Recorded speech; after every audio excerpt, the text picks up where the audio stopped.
Gracias por continuar con platicar con Rafael Barajas, el Fisgón, hoy de muchísimos temas. ¿Cuáles? Acompáñeme.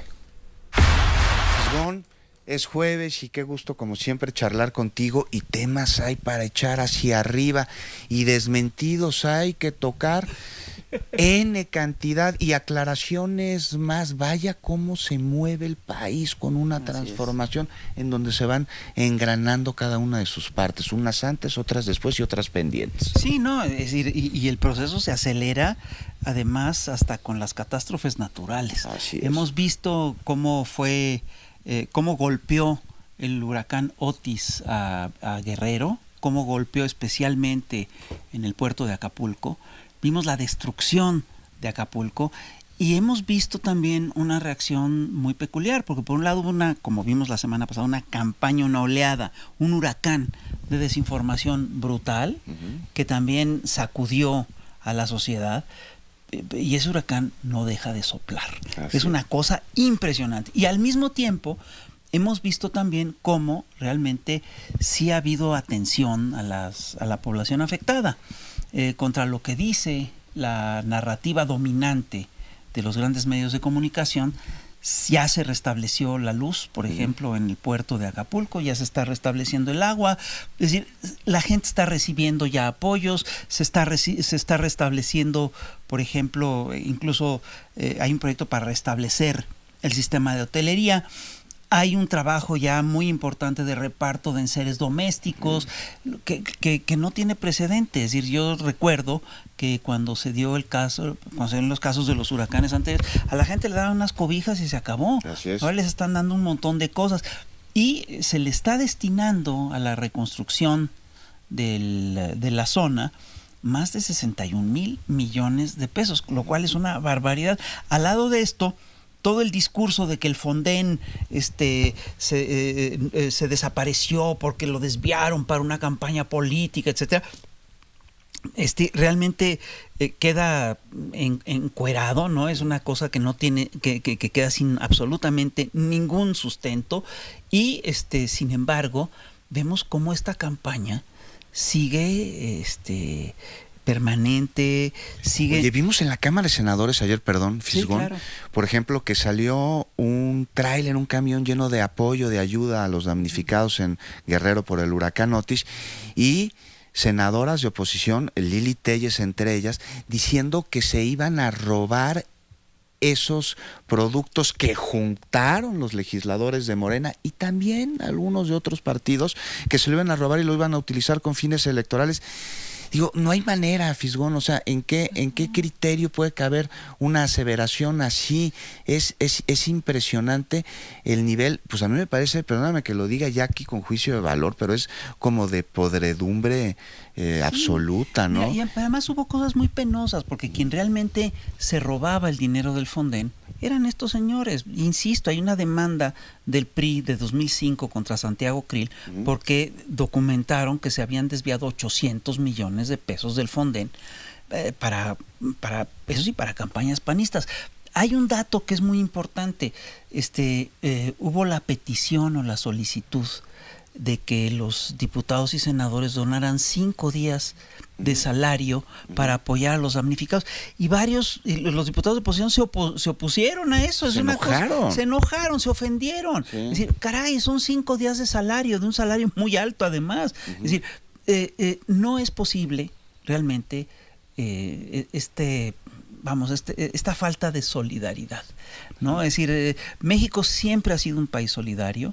Y siempre ha sido solidario ante todas las tragedias del mundo. Es increíble que aquí en México sean sectores de la oposición los que se opongan a la solidaridad con la gente. Esto a mí me parece. Hasta crearon un hashtag que se llamaba No Dones, ¿te acuerdas? No dones. Mintiendo, diciendo que no llegaba la ayuda, que no llegaba el apoyo, que era detenido por el ejército, cosa que fue desmentida inmediatamente. Ahora en el presupuesto de egresos que se discute en la Cámara de Diputados y que se aprueba, Fisgón, pues acusaron en la oposición, y en la oposición dentro del movimiento también, porque la hay, que no había dinero para la reconstrucción de Acapulco. Habríamos de mencionar que 63 mil millones de pesos para la reconstrucción de Acapulco están en el presupuesto 2023, no 2024, pero que cada dependencia tendrá un presupuesto y que en casos como Comisión Federal de Electricidad o Bienestar ha subido precisamente porque ese dinero se utilizará para Acapulco. Todavía no está etiquetado porque todavía no se sabe bien cuál va a ser el concepto específico y no se puede etiquetar,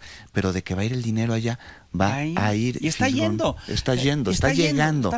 Y hay cosas que son increíbles. Por ejemplo, tú hiciste un muy buen reportaje, una muy buena cobertura de lo que ocurrió, sobre todo en la zona del puerto, ¿no? Y la verdad es que el trabajo que han hecho los compañeros de la Comisión Federal de Electricidad es verdaderamente emocionante. Es decir, sí te pone la piel chinita, ¿no? Ver cómo se fletan y cómo echan, arriesgan el pellejo, ¿no? Para volverle a llevar electricidad a la gente. Y en condiciones muy complicadas. ¿Cuánto se tardaron en Estados Unidos con el huracán Katrina en restablecer el suministro eléctrico? Hay que recordar. ¿Un mes? Sí, más, ¿no? Sí, más de un mes. Más. Aquí se restauró en unos días. Es una cosa muy impresionante. Sí, pues claro que no va a ser de la noche a la mañana, es imposible. Es una de las ventajas de tener una Comisión Federal de Electricidad. Es decir, en Estados Unidos, cuando se dio, ¿te acuerdas? Esta crisis de electricidad en Texas, hace 2 años, ¿no? Se paralizó todo el sistema y se tardó semanas y semanas y semanas en restablecer, porque hay un montón de pequeñas empresas. Y aquí tú tenías a Comisión Federal de Electricidad, que es una empresa pues, de utilidad pública, que hizo el trabajo para restablecerlo. Pero fíjate, detrás de esto hay una cosa que es increíble. Está la idea de que la solidaridad no sirve, de que la solidaridad es cualquier cosa. Y es una idea que manejan con toda claridad los señores neoliberales. Una de las frases de Friedrich von Hayek, que es precisamente esa, una de las frases clásicas, es: no, la solidaridad no existe, dice Friedrich von Hayek. Pues, perdón, no existe entre las clases que nunca han necesitado de la solidaridad. Las sociedades que necesitan de la solidaridad no solamente la aquilatan, sino que la practican y la valoran. Y yo creo que es lo que estamos viendo aquí en México. Entonces, así piensan quienes ven las relaciones sociales a través del poder del gasto. Estrictamente sí. Del poder del dinero. Así es. Y para ellos todo es un valor de mercado. Si no es un valor de mercado, no sirve. Pues obviamente la vida no es así. La vida es un poquito más complicada que el mercado, es más compleja que el mercado. Así es. Y hay valores humanos que siguen pesando, y mientras estos actores no entiendan que esos valores humanos tienen un peso específico, no van a entender en qué país están parados. Así es. Y bueno, Acapulco, lo digo una vez más, no está en pie porque va a tardar mucho en estar a pie, pero sí está en pie de lucha, y sí hay pendientes como la recolección de basura, que ya dijo el presidente que era el siguiente tema prioritario después de haber atendido las primerísimas necesidades, que era el agua, la comida y el suministro eléctrico. Ahora viene el de la basura, porque sí, ahí es un foco de infección en Acapulco. Pero bueno, también te quería mencionar sobre los empresarios, porque luego dicen que la Cuarta Transformación está alejada de los empresarios, cuando 35,000 comercios que existen en Acapulco tienen como damnificados a 25,000, de los cuales bien poquitos tienen seguro.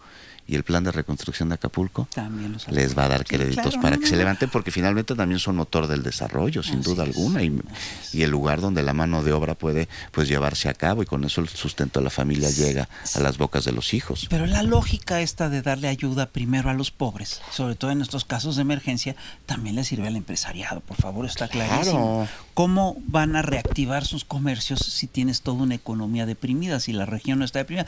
Y vimos en esta andanada toda una serie de cosas, una serie de declaraciones que son increíbles. Yo recuerdo un locutor diciendo: bueno, pero ¿de veras vale la pena reconstruir Acapulco? Híjole. Es decir, ¿de qué estás hablando? Es decir, date cuenta la arrogancia y el desprecio que hay detrás de esta pregunta, ¿no? Es la misma lógica de los que decían que hay que quitar a Oaxaca y a Guerrero y a Chiapas de México porque estorbaban, ¿no? Porque es efectivamente una lógica sumamente clasista. Sin duda, Fisgón.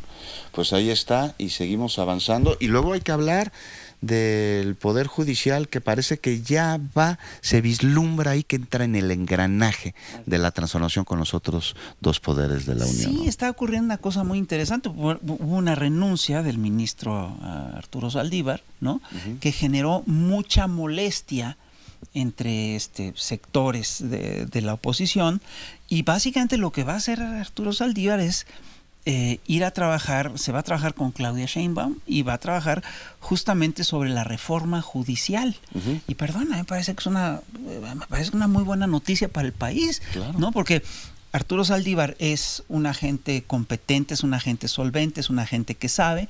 Yo pienso que es una gente con una gran autoridad moral, ¿sí? Mucho más que la que tiene Norma Piña, por decir algo, ¿no? Y obviamente, pues él sabe, él buscó impulsar esta reforma judicial desde adentro, y pues yo sí creo que va a ser un muy buen papel haciendo planteamientos importantes sobre cómo se pueden hacer estas reformas. A mí me parece que está obrando en ciudadano. Así es. Así es, no a través del servicio público en el cargo, pero sí en un encargo de servicio al pueblo. Así es, y eso es importantísimo. Y deja una vacante, y hay una especulación de quién va a suplir esta vacante, pero ya se han dicho que pueden ser 3 mujeres. Ajá. Y una de las posibles mujeres que están ahí en juego, pues puede ser Ernestina Godoy, a quien le quieren cerrar el paso para que sea ratificarla como procuradora de la Ciudad de México, pero podría ir perfectamente a la Suprema Corte. Imagínate. Yo creo que haría un gran papel. Imagínate. Es una mujer íntegra. Sin duda alguna, pues estaremos pendientes, y gracias, como siempre. No, al contrario. Hoy no tuvimos tiempo de hacer el rap, pero para la próxima, porque hubo muchos temas, pero para la próxima lo hacemos. Gracias, Fis. Muchas gracias, como siempre, a Rafael Barajas, al Fisgón. La música se la debemos, pero la próxima semana aquí se la presentamos.